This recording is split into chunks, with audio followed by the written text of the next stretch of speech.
देखिए, ये है वो महिला जो घर और बच्चों समेत लैंडस्लाइड में दब गई थी और किस्मत वाली ऐसी कि हजारों टन मलबे के नीचे से जिंदा निकली। लेकिन कुदरत का करिश्मा देखिए, ऐसा खेल हुआ कि इसे पता भी नहीं है कि ये मलबे में दबी थी या मौत के मुंह में थी। 2 घंटे इसके साथ क्या हुआ ये बिल्कुल भी नहीं जानती। वो तो निकालने वालों को ही पता है कि जिन्होंने मलबा, लकड़ियों और पत्थर हटाकर इसे जिंदा बाहर निकाला। और जब इससे पूछा तो कहती है, मुझे तो कुछ पता ही नहीं है। यकीन नहीं तो खुद सुन तो है, लीजिए। अंदर भाई शुरू ही है। अच्छा कितनी देर बाद कड्डे फिर भी? मंजा लग रहा पता तुस ये बिल्कुल भी पता ना लगू रहा ना। मंजा लग रहा पता कितने काटे मुंह काट 11 बजे तक 1 बजे मुझे काटो रे। अच्छा मौत सामने थी लेकिन हिम्मत नहीं हारी और धरती माँ की कोख ने इन्हें दूसरा जन्म दिया।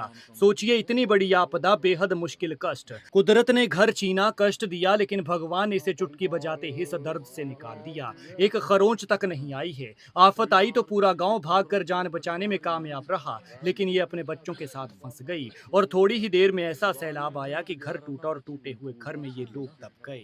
महिला का कहना है कि जब ये लोग मलबे में दबे तब वो अचानक से बेहोश हो गई। फिर कब घर गिरा, कब वो मलबे की चपेट में आई और कब बाहर निकाली गई, इसे कुछ पता ही नहीं है। ना जाने कौन से अच्छे कर्म किए थे कि भगवान ने ये लीला रची कि इसे मूर्छा की हालत में भेजकर आफत से बाहर निकाला। दर्द महसूस ही नहीं होने दिया। घर गिरा और खबर गांव में फैली तो लोग अपनी जान की परवाह किए बिना दौड़े दौड़े इसके घर की तरफ पहुंचे। फिर इसके दोनों बेटों को तो कुछ ही देर बाद बाहर निकाल लिया, लेकिन इसे कड़ी मशक्कत से 2 घंटे बाद निकाला जा सका। और जब सेफली बाहर निकाला तो होश में आई। फिर सुनिए ये क्या कहती है। हैं? ना ना और तो है अंदर भाई शुरू ही है। अच्छा कितनी देर बाद कड्डे फिर भी? मंजा लग रहा पता अच्छा बेहोश थी है तुसे? हाँ जी 11 बजे तुस ये बिल्कुल भी पता ना लगू रहा ना। मंजा लग रहा पता कितने काटे मुंह काट 11 बजे तक 1 बजे मुझे काटो रे। अच्छा जिस बरसाती तबाही से सारा हिमाचल डरता है, कुदरत ने ये तबाही कांगड़ा के शाहपुर की बोह वैली के स्पेडा और गड़गून गांव में बरपाई है।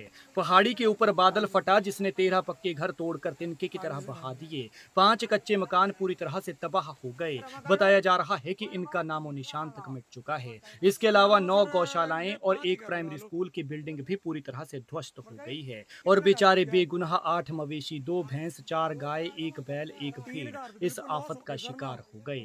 खूंटे से बंधे बंधे वो पशुशाला समेत चले गए। न जाने कहां है, किस हाल में है। गांव की एक महिला राणो देवी सबको बचा गई जब उन्होंने पहाड़ी के ऊपर की तरफ से नाले से भारी पानी आते हुए देखा। इस पानी को देखते ही वो समझ गई थी कि यह प्रलय आ रहा है। राणो बुजुर्ग हैं, लेकिन उस वक्त उनकी टांगों ने ऐसी हिम्मत दिखाई कि गली गली जाकर शोर मचाया कि भागो और जान बचाओ। फिर सब लोग निकले, लेकिन ये महिला अपने 2 बच्चों के साथ दब गई थी। और बाहर निकले तो आंखों के सामने मलबा और तबाही का मंजर था। घर खत्म हो चुका था, घर समेत सब कुछ बह चुका था। कुछ नहीं बचा था, कुछ भी नहीं बचा था।